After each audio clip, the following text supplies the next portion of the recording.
We're most of the way through January. How are you doing with your resolutions? How are your clients doing with their resolutions?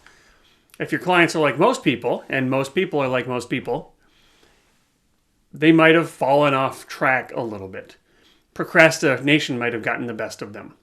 Now, that might be the story they're telling themselves, because procrastination might not be procrastination. There might be a way to reframe procrastination. So let's take a look at what procrastination seems to be. When there's something that we want, something we want to do, something we want to stop doing, it feels like procrastination is a wall that gets between us. I would do this thing, but I procrastinate, and that keeps me from doing the thing that I want to do, or getting the thing that I want to do, or whatever it is that I want. This is the perception. But there's a different way to think about this. What if instead, the reality is that the thing that we want, it's right there. It's right there for the taking.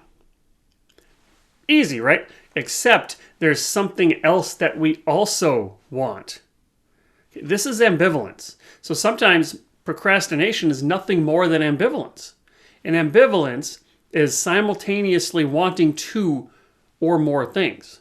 I want this and I want that. If I had a resolution or a goal to go to the gym, I want that. I'm motivated to do that. But maybe I'm also motivated to finish watching my TV show. So in this way, there is nobody who's unmotivated. There's just people who are more motivated for one thing versus another. So if I don't go to the gym and I stay home and watch the end of my show, I wasn't unmotivated to go to the gym. I was genuinely motivated to go to the gym. It's just that I'm more motivated to finish that show. This is called ambivalence. And ambivalence is uncomfortable because I want both of these things at the same time.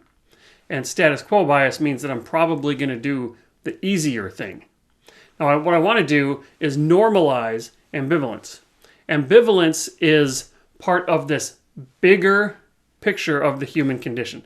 That is to say, everybody experiences ambivalence. Let's normalize ambivalence for ourselves. Let's normalize ambivalence for our clients. Because any path towards meaningful change will induce ambivalence. Because I want to stay the same. That's status quo bias, but I also want to change. And so I'm going to feel that uncomfortable tug.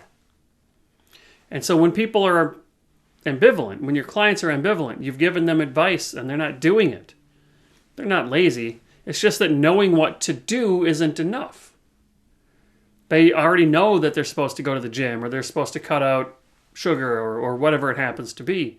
But knowing isn't the same as being ready to do it. Knowing isn't the same as doing it. And when we try to do something that we're not ready for, it's not going to work. And as advisors, sometimes we might fall for the writing reflex or the fixing reflex, where we jump in a little bit too early with our advice. And for your clients, they might already know what to do, but if they try to do that without being ready for it, it's also not going to work. And then that becomes demotivating because I've tried it, I'm just not good at it, they might say. Okay? So the trick then is to take our awareness, everything that we can pay attention to, and focus that attention of all the things that we could pay attention to. We want to focus on why we could change. We want to help the clients see why they would change. That's where we want to shine our light. We want to focus there on the reasons that they already want to change. That's motivational interviewing. Motivational interviewing is a way to focus on why clients already want to change. They already have that motivation in them. All we want to do is help them uncover it, articulate it, say it out loud. And when they start to articulate their own motivation, when they start to see why they want to make the change, it lessens the grip that ambivalence has over them. Hey, Derek Hagen here at Money Quotient. If this was interesting to you, if this is something that you want to learn more about, this is the kind of thing that we teach at Money Quotient. We teach financial advisors communication skills, facilitation techniques. We teach them about life planning. And basically it all comes down to Stephen Covey's quote, What good is climbing a ladder if it's leaning against the wrong wall? Or if the ladder you're climbing isn't leaning against the right wall, every step you take just gets you to the wrong place faster. So we help advisors, help clients identify the right wall. So if this is interesting to you, head on over to moneyquotient.com. You can learn about our True Wealth planning process, which is our model of financial life planning, which guides clients through 5 stages and 4 inquiry categories. These are the types of conversations that you have. So please let me know if you want to learn more, moneyquotient.com.